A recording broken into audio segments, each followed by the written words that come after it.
Natural hair colour కోసం చూస్తున్నారా? అయితే Anoos henna and black expert వాడండి. నమస్తే అమ్మా. నమస్తే అమ్మా. అమ్మా, రథసప్తమి ఈ రోజు యొక్క విశిష్టత ఒక్కసారి మీ మాటల్లో. అలానే సూర్యుడి యొక్క జయంతి అని కూడా అంటారు. సూర్యుడి జయంతి, అలానే రథసప్తమి, ఇలా రెండు పేర్లు ఉన్నాయి కదమ్మా, వీటి గురించి ఒక్కసారి. మాఘ శుద్ధ సప్తమికి రథసప్తమి అనే పేరుతో మనం చేసుకుంటామమ్మా. ఈనాడు సూర్యుడి యొక్క పుట్టినరోజుగా సూర్య జయంతిగా భావించుకుంటాం. ఈనాటి నుంచి సూర్యుడి యొక్క రథం ఉత్తర దిక్కుగా మళ్ళుతుంది అని మనం సంక్రాంతికి కూడా చెప్పుకుంటాం. ఈనాడు సూర్య ఆరాధన గనక చేసినట్టయితే చాలా గొప్ప ఫలితం ఉంటుంది. అందుకని ఆయనకి ఇష్టమైనటువంటి పనులు చేస్తూ సూర్య ఆరాధన చేస్తామమ్మా. మాఘశుద్ధ సప్తమికి సూర్య జయంతి, అందుకని దీనికి రథసప్తమి అనే పేరుతో మనం చేసుకుంటూ ఉన్నాం. మీరు రథసప్తమి విశిష్టత ఏమిటి అని అడిగారు. సూర్య జయంతి అయితే మరి రథసప్తమి అని ఎందుకు అన్నారు అని కదా. అది కదా, అంటే సూర్యుడు 365 రోజులు 24 గంటలు ఒక్క క్షణం విశ్రాంతి తీసుకోకుండా తిరుగుతూనే ఉన్నాడు కదా. అలా తిరిగేటటువంటి వాడికి వేగంలో తేడా రాకూడదు కదా. అలసిపోయాక నెమ్మదిగా తిరగడం, మొదలుపెట్టినప్పుడు వేగంగా తిరగడం ఉంటుంది కదా. ఒక్క క్షణం కూడా తేడా రాకుండా అలా నిరంతరాయంగా తిరుగుతూనే ఉండాలి అంటే ఆయన రథం ఎంత గొప్పదో ఆలోచించండి. అందుకని ఆ రథం కారణంగా ఆయన, పైగా ఈనాడు జరిగేది ఏమిటంటే రథం యొక్క దిశ మారుతుంది. రథం వెళ్ళే దిశ ఇప్పటి వరకు దక్షిణం వైపుకు వెళ్ళేటటువంటి సూర్యరథం ఉత్తర దిక్కుగా మళ్ళడం జరుగుతుంది. అందుకని సూర్యుడి యొక్క రథం దిశ మారేటటువంటి రోజు అని గుర్తు చేసుకోవడానికి రథసప్తమి అనే పేరుతో కూడా చెప్తాం. సూర్యుడి రథానికి చాలా విశిష్టతలు ఉన్నాయి, మిగిలిన ఏ రథానికి లేనిది. మామూలుగా ఏ రథమైనా ఎన్ని చక్రాలు ఉంటాయమ్మా? కనీసం 4 చక్రాలు, లేదంటే కనీసం 2 చక్రాలు. సూర్య రథానికి ఒకటే చక్రం. ఒక్క చక్రంతో తిరిగితే ఎలా పెడుతుందమ్మా? 2 చక్రాలు ఉంటే ఇలా నేరుగా పెడుతుంది. ఒక్క చక్రం ఉంటే బొంగరంలాగా అక్కడికక్కడే తిరుగుతూ ఉంటుంది. అంటే మన వాళ్ళు ఎంత జాగ్రత్తగా చెప్పారు. సూర్యుడు ఎక్కడికి వెళ్ళడు, తిరుగుతాడు కానీ అక్కడక్కడే తిరుగుతాడు అనేదాన్ని ఏకచక్ర రథం దేవం తం సూర్యం ప్రణమామ్యహం అని చెప్తాం. ఒకే ఒక చక్రం ఉంది. ఒక చక్రం ఉన్నదాన్ని కదిపితే అక్కడే తన చుట్టూతో తాను బొంగరంలాగా తిరుగుతుందే తప్ప దూరానికి వెళ్ళదు. అది దాని విశిష్టత. దేనికి లేని విశిష్టత ఏమిటి? మామూలుగా అయితేనే మనం ఒక చోట 2 సార్లు ఇలా వానా వానా వల్లప్ప అని మంచిగా తిరిగిస్తారే, అట్లా 4 సార్లు తిరిగితే కళ్ళు తిరిగినట్టు అవుతుంది కదా. ప్రదక్షిణం కూడా 3 సార్లే చేస్తాం, 4వసారి చెయ్యం జాగ్రత్తగా. 4వసారి చేస్తే కళ్ళు తిరుగుతాయమని భయం. అట్లాంటిది ఒకే చోట కదలకుండా అలా నిరంతరాయంగా తిరుగుతూ ఉండాలి అంటే ఆ సూర్యుడికి ఉన్నటువంటి ప్రధానమైనటువంటి సాధనం ఏమిటి? రథం మాత్రమే. ఆ రథానికి ఇంకా 2 ప్రత్యేకతలు ఉన్నాయి. ఆ రథానికి ఎన్ని గుర్రాలు ఉంటాయి? రథమారూఢం, 7 గుర్రాలు ఉంటాయి. ఒక్క చక్రానికి 7 గుర్రాలు ఉండి తిరిగితే ఎట్లా ఉంటుందో ఆలోచించుకోండి. కానీ ఈ 7 గుర్రాలకి సంబంధించి ఏం చెప్తారు? సప్తసప్తిర్మరీచిమాన్. సప్తసప్తి అంటే 7 కలిగిన ఒకటే. అంటే 7 గుర్రాలు కలిసి ఒకటే. ఒక గుర్రమే 7 గుర్రాలు, 7 గుర్రాలుగా ఉన్నటువంటి ఒకే 7 గుర్రాలు కలిపి ఒకటి అవుతాయి. అలా ఉన్నటువంటి గుర్రం కలిగినటువంటి వాడు. అందుకే రథానికి ఈ 7 గుర్రాలు కలిసి ఒకటే ఉండడం అనేది ఏమిటి అంటే, అశ్వశబ్దానికి గుర్రం అనే అర్థంతో పాటు కిరణం అనే అర్థం కూడా ఉంది. 7 కిరణాలు, సూర్యుడి నుంచి 7 కిరణాలు వస్తాయి. ఈ 7 రంగులు, 7 అందుకే ఆయనకున్నటువంటి రథానికి కట్టిన గుర్రాలకున్న రంగులు కూడా 7 ఉన్నాయి. ఈ 7 ఏమిటి అంటే, మనం సూర్యకిరణాన్ని గాజు పట్టకంలో నుంచి ఇలా తీస్తే వచ్చేటటువంటి 7 రంగులు విబ్జిఆర్ అన్న పేరుతో ఏముంటాయో అవి విడిగా ఉంటే 7 రంగులు, కలిస్తే ఒకటే సూర్యకిరణం, సూర్యుడి యొక్క కిరణం. ఇది అందుకే సప్తసప్తి అనే పదం. ఆయనకు స్నానం చేసేటప్పుడు కూడా సప్తసప్తి అనే మంత్రంతోనే స్నానం చేస్తాం రథసప్తమి నాడు. ఇది రెండో విశిష్టత. ఒక చక్రం 7 గుర్రాలు కలిసి ఒకటే అవడం, ఏడు రంగుల్లో ఉండి కలిస్తే ఒకటే అవ్వడం రెండో ప్రత్యేకత. మూడో ప్రత్యేకత ఏమిటంటే ఆయన సారథికి కాళ్ళు లేవు. అనూరుడు, ఊరువులే లేనివాడు. కాళ్ళు అంటే తొడభాగం నుంచే.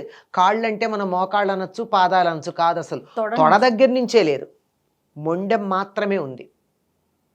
మరి అట్లాంటి వాడికి ఏమైంది, మనకు లోపదీర్ఘత అని ఒక సిద్ధాంతం ఉంది ప్రకృతిలో. కాంపెన్సేటరీ లెంగ్థెనింగ్ అంటారు. అంటే ఒకటి ఏదన్నా లోపం ఉంటే మరో అవయవం చాలా బలంగా ఉంటుంది, బలం ఎక్కువ ఉంటుంది, శక్తి. కాళ్ళు లేవు గనక ఆసక్తి కూడా చేతులకే వచ్చింది. అందువల్ల అంత 365 రోజులు ఒక్క క్షణం విశ్రాంతి తీసుకోకుండా ఆన్ డ్యూటీ ఉండేటటువంటి సూర్యుడి రథాన్ని ఈయన అంతకన్నా పర్ఫెక్ట్గా నడుపుతాడు. ఇన్ని విశిష్టతలు కలిగినటువంటి రథాన్ని అధిరోహించిన సూర్యుడి జయంతి. పైగా ఈనాడు ప్రత్యేకంగా రథం యొక్క దిశ, వెళ్ళే దారి మారుతుంది. అందువల్ల ఈనాటిని రథసప్తమి అనే పేరుతో కూడా పిలుస్తారు. ఎంత విశిష్టత ఉందమ్మా. మరి ఈ రోజు మనము అనుసరించాల్సిన విధానం ఏంటమ్మా? అమ్మ, పొద్దున్నే ఇవాళ సూర్యశక్తి చాలా అత్యధికంగా ఉంటుంది. ఆ శక్తి మనలో ప్రవేశించాలి అంటే స్నానం చేసేటప్పుడే సౌరశక్తిని తనలో అత్యధికంగా నింపుకున్నటువంటి జిల్లేడాకులని, రేగుపళ్ళని తల మీద పెట్టుకుని స్నానం చేస్తారు. కనీసం 7 సంఖ్య కదా ప్రధానం. 7 2 భుజాల మీద, తల మీద, గుండెల మీద, ఈ వెనకాల పొట్ట మీద, ఈ నడుము కింద భాగం, ఇలా 4 చోట్ల 7 చోట్ల జిల్లేడాకులు పెట్టి, ఆ జిల్లేడాకుల మీద రేగుపళ్ళు పెట్టి తలమీంచి నీళ్లు పోసుకోవడం, ఇది తప్పనిసరిగా చేయాల్సిందే. జిల్లేడుకి అర్క అనే పేరు. అర్కం అంటే జిల్లేడే. అంటే సూర్యశక్తిని పరిపూర్ణంగా తనలో నింపుకున్నటువంటి చెట్టు ఏదైనా ఉందా అంటే భూమి మీద జిల్లేడు. అలాగే పళ్ళల్లో రేగుపండు.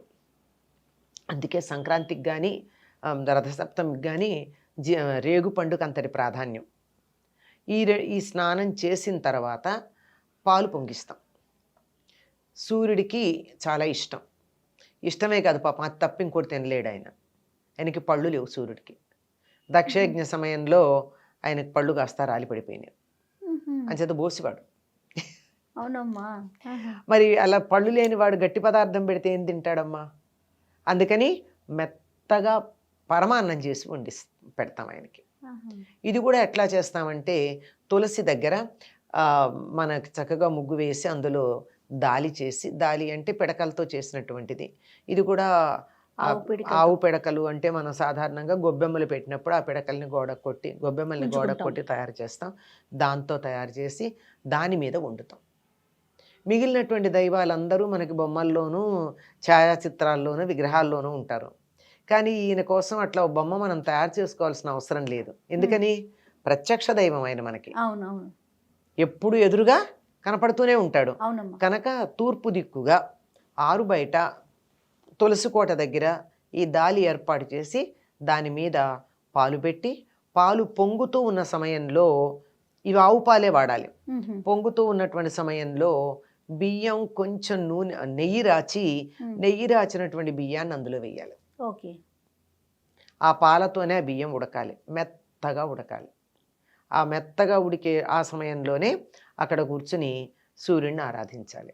సూర్యుడికి షోడశోపచార పూజ చేయడం, ఛాయ, సంజ్ఞ, పద్మిని సమేత సూర్యనారాయణమూర్తి ఆయన్ని ఆవాహన చేసి, ఆయనకి ఎరుపు రంగు ఇష్టం సూర్యుడికి, అందుకని రక్త చందనం వాడతాం, ఎర్రచందనం. అందరి ఇళ్లలోనూ బొమ్మ ఉంటుంది కదమ్మా, చందన బొమ్మ ఒకటి. ఆ చందన బొమ్మ దిమ్మ కింద ఉంది కదా, దాన్ని ఇలా సాన మీద 4 సార్లు అంటే వస్తుంది. ఆ ఎర్రచందనం వేసి ఎర్రటి అక్షతలు కలిపి, దొరికితే ఎర్రటి పూలు తెచ్చి ఆయనకి షోడశోపచార పూజ చేసి, ఆ తరువాత ఈ ఉడికినటువంటి ఆవు పాలలో ఉడికినటువంటి బియ్యం ఉన్నాయి కదా, మెత్తగా ఉడికిన తర్వాత అప్పుడు బెల్లము నెయ్యి వేసి మెత్తని పాయసం చేసి ఆయనకి నివేదన చేయాలి. ఈ నివేదన చేయడంలో కూడా పద్ధతి ఉంది. సూర్యుడికి ఎంత ప్రాధాన్యం ఉందో రథానికి కూడా అంత ప్రాధాన్యం ఉంది కదా. అందుకని ఆ రోజు ఏం చేస్తారంటే చిక్కుడు కాయలతో రథం తయారు చేస్తారు. 2 చిక్కుడుకాయలు, ఈ రెండింటినీ కలుపుతూ మధ్యలో పుల్లలు, ఇవి 7 ఒకదాని మీద ఒకటి పెట్టి రథాన్ని తయారు చేసి దాని మీద చిక్కుడు ఆకు పెట్టి, ఆ చిక్కుడు ఆకులో 3 భాగాలు ఉంటాయి కదా ఆకుకి, ఆ 3 భాగాల్లోనూ పరమాన్నం పెట్టి ఆయనకి ఛాయ, సంజ్ఞ, పద్మిని ఈ ముగ్గురుతో కూడుకున్నటువంటి స్వామివారికి నివేదన చేయడం పద్ధతి. ఇది పద్ధతిగా చేసేటటువంటి పని. ఆ రోజు తప్పనిసరిగా ఎర్ర పూలు దొరికితే లభ్యమైతే చేయాలి. చాలామందికి ఆదివారాలు సూర్యుడికి నమస్కారం చేసుకుని ఆ వ్రతాలు కొంతమందికి ఉంటాయి, ఉండి ఒక పూటే భోజనం చేస్తారు. మనం అలాంటిది ఆదివారం నియమం ఏం పెట్టుకోలేదు కదా. అంచేత కనీసం పాలు పొంగించిన రోజు ఈ మాఘమాసంలో ఉండే 4, 5 ఆదివారాలు అన్నా ఆ నియమం పాటిస్తే బాగుంటుంది. ఎందుకు అంటే సూర్యుడు ఆరోగ్య ప్రదాత. ఆరోగ్యం భాస్కరాది చేతన ఒక మాట ఉంది. మనకు డబ్బు కావాలంటే, ఆరోగ్యం కావాలంటే సూర్యారాధన చేయాలి. అందుకని సూర్యుడిని ఆరాధించాలి. పైగా సూర్యుడు జ్ఞానప్రదాత, సూర్యుడు శక్తి ప్రదాత, సూర్యుడు మనకున్న సంపదలన్నీ ఇచ్చేవాడు. మొత్తం అంతా శక్తి సౌరశక్తి వల్లే వచ్చిందని ఇప్పుడు అంగీకరిస్తున్నాం. అంతేకాకుండా మనకి చెట్ల నుంచి అది కిరణజన్య సంయోగ క్రియ ద్వారా పత్రహరితం తయారు చేయించుకుని అది రకరకాలుగా మనకు ఆహారాలుగా దొరుకుతుందంటే సౌరశక్తి వల్లే, సూర్యుడి వల్లే వస్తున్నాయి. ఇవన్నీ అంటే మనకి పుష్టి కావాలన్నా, ఆహారం కావాలన్నా, సంపద కావాలన్నా, ఆరోగ్యం కావాలన్నా సూర్యుడిని ఆరాధించాలి. జ్ఞానం కావాలన్నా సూర్యుడిని ఆరాధించాలి. హనుమంతుడు ఆయన దగ్గర చదువుకుని అంత పండితుడయ్యాడు, సూర్యుడి యొక్క శిష్యుడు. కనుక ఇవన్నీ మనకు లభ్యం అవ్వాలంటే కనీసం మాఘమాసంలో వీలైతే ప్రతిరోజు, లేదంటే కనీసం ఆదివారాలు, అది కూడా కుదరదండి మాకంటే కనీసం రథసప్తమి నాడు సూర్యుడిని ఆరాధించినట్టయితే అన్ని రకాలైనటువంటి సంపదలు అంటే విద్యా సంపద, ఆరోగ్య సంపద, ధన సంపద, వస్తు సంపద అన్నీ లభ్యమవుతాయి. తప్పకుండా అమ్మా. నమస్తే.